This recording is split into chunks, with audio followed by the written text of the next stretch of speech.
What exactly is the Iceberg Index, and why does asking about skills instead of jobs change everything? Not another prediction of which jobs will disappear, but an actual map of where AI capabilities and human skills currently overlap, weighted by the economic value of that work. They called it the Iceberg Index, and the name turns out to be exactly right.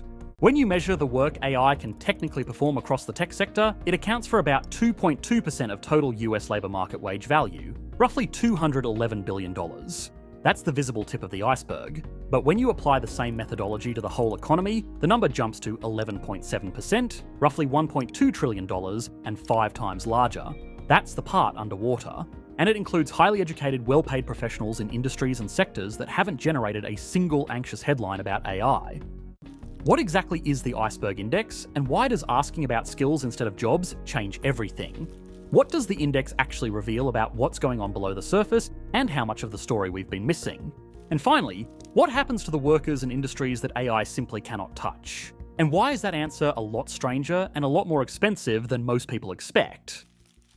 Every major economic transition in history eventually forced economists to build new tools to measure what was actually happening, because the old ones simply weren't designed for the new reality. In the industrial era, output per hour had to be invented because nobody had a way to capture physical productivity at scale.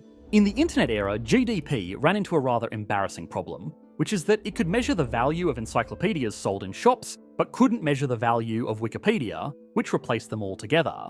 So the US Bureau of Economic Analysis eventually had to build an entirely separate accounting framework, the Digital Economy Satellite Account, just to capture the value of services that existed outside normal market transactions. MIT is arguing that the AI era calls for a similar overhaul. Intelligence is now a shared input between humans and machines, and the tools we inherited were simply never designed to measure that. The Iceberg Index is MIT's attempt to build something that is.